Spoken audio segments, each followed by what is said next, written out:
Good morning. This is Alan Barton from the Guild of Theophilus in Lincoln, and I just want to spend a few minutes just showing you some of the stock we produce in our business, but also telling you a little bit about who we are and why we do what we do, what the motivation is for it. So, the Guild of Theophilus, well, we're actually a multimedia craft studio, but we primarily work in the book arts, book binding, we do letterpress printing, we do paper marbling, we hand produce hand block papers. What else to do? Oh, we do make candles. We do 100% beeswax hand dip candles as well. So a whole range of different things, but all associated, we feel, with them.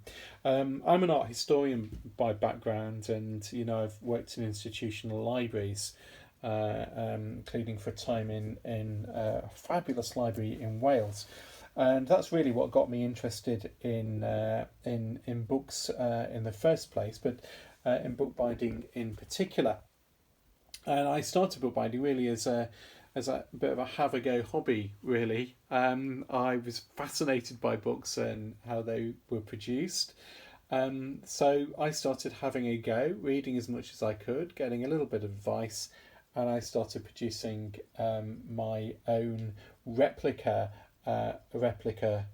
books from the 15th century through to the beginning of the 19th century, primarily to understand how books were put together.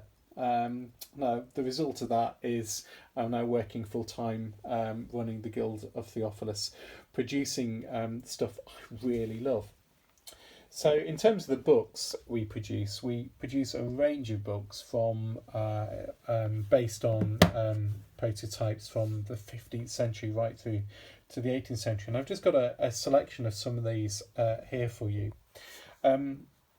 One of the things that's unique about our business is that we use entirely the techniques and materials that they would have used in the past, and we have great attention to detail. Even down to the leather we use. We don't buy commercially dyed leather at all. We just hate it because it's so flat. So we always buy in undyed skins, which we dye ourselves using vegetable dyes. So here we are. I've got a range of different books here from different periods in time, from the 15th century through to the early 19th century. And I'll show you a little bit of what we do. So starting with this book here. This is a book bound in the style of the early 16th century, so about 1510, 1520 in style. It's bound on quarter sawn beech boards.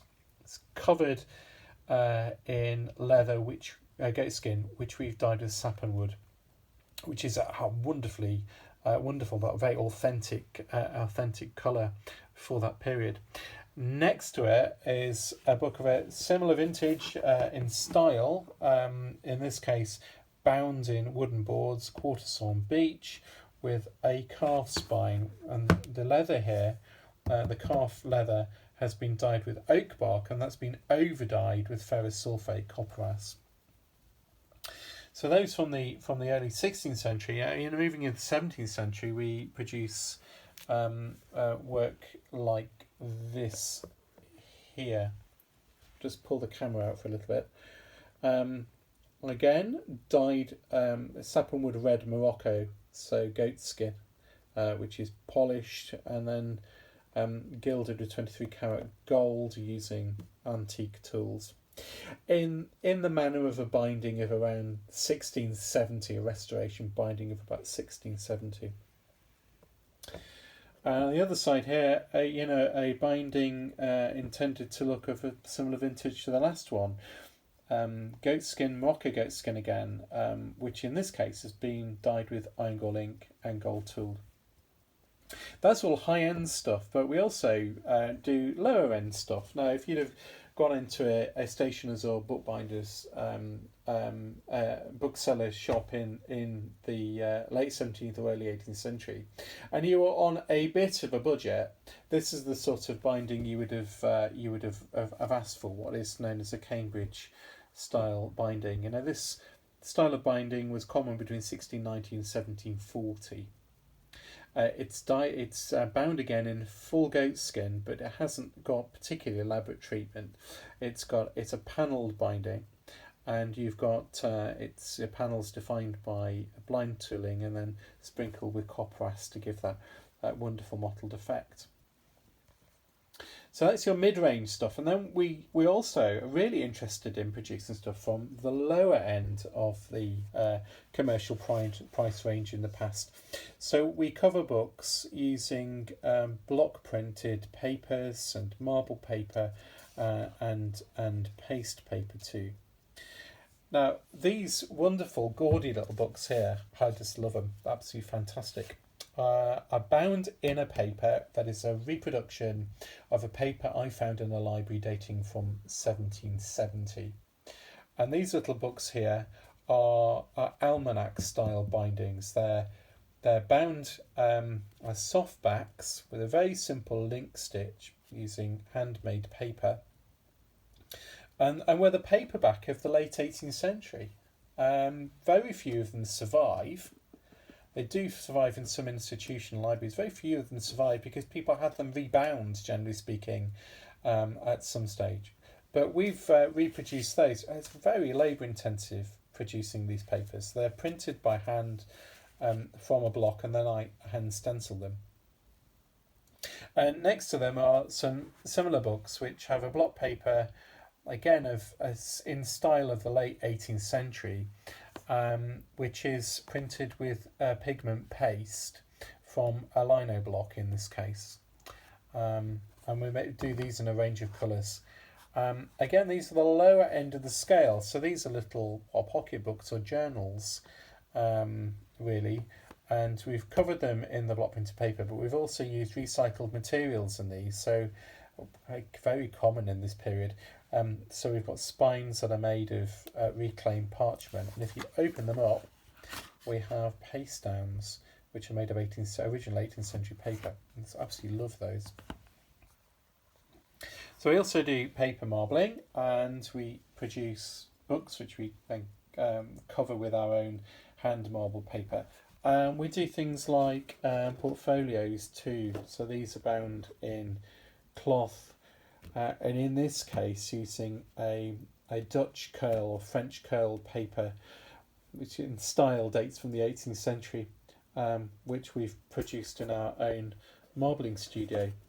With marbling, we also, at this time of year particularly, produce a range of Christmas decorations, which are hand marbled. So you do these great big Venetian stars here, lots of little gift boxes, papier-mâché gift boxes. I love this one. This is been marbled with a pattern that's called Storm On, which dates from the early 19th century, which involves turpentine being added to the paint to create a wonderful mottled effect. But we also produce these, I'll bring it into camera shot, we also produce these hand marbled ceramic baubles as well, which are proving really popular this year. We love them. So as well as all of that, we also do letterpress printing as well. Oh, I'll just show you some more books before we go. These I've just finished, and they're covered, for those who are Janeites, they're covered in the wallpaper that graces the walls of Jane Austen's house in Chawton, but they're bound, really fine quality paper, but they're bound using an early 19th century technique, a period technique. So little pocket books,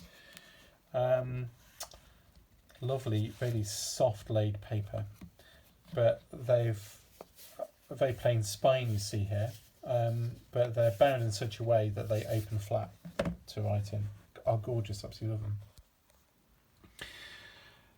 them. So I say we also produce a range of hand printed letterpress cards, which we which complement the books and all the other things we make, really, and are proving quite popular. Just show you a few of those. Again, the designs are all from the 15th, 16th, 17th, 18th century. I think we've got one or two maybe from the early 19th century, and they're mostly reproductions of woodcuts and wood engravings. But we print them all by hand. We don't commercially produce these. So, for example, this one here, which is probably our most our favourite card with our customers, is a reproduction of a little bit of plain song, and we print this from two separate plates in two colour. Fantastic, we love those. So we have a range of medieval ones with woodcuts from the 15th, or some Tudor ones there, from the Book of Husbandry, and that's Caxton's Knight. I love this, fishing with an angle. So this is from Dame Juliana Berner's treatise on fishing with an angle.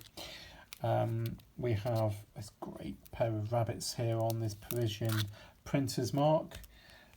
Some of our images are religious images, like this woodcut Virgin and Child, which is German. We've got a cat which has finished off a mouse.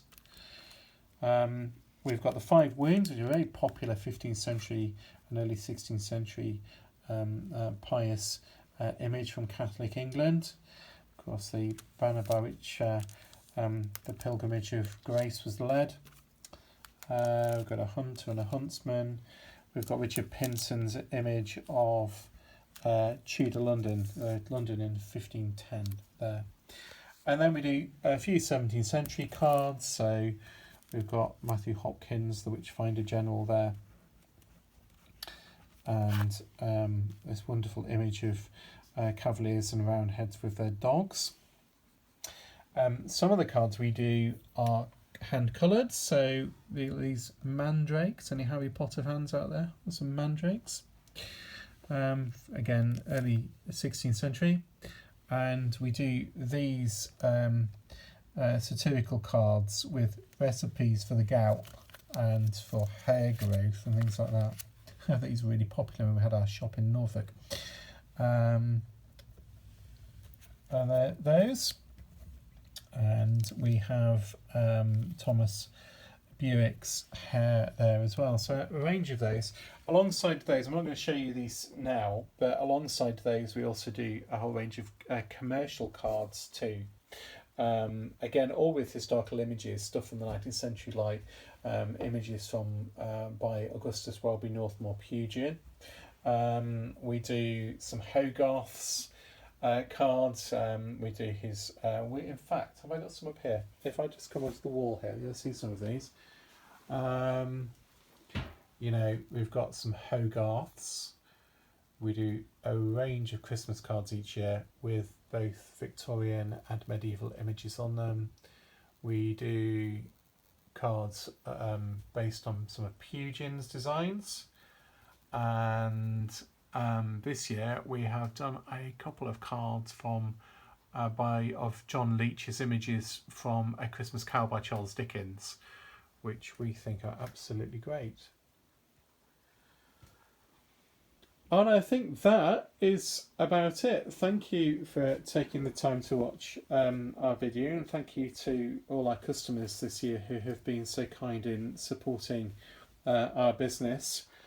We hope you all keep safe during the lockdown and the rest of this pandemic, and we hope to meet many of you next year at various events. Thanks for your attention. Take care. Bye for now.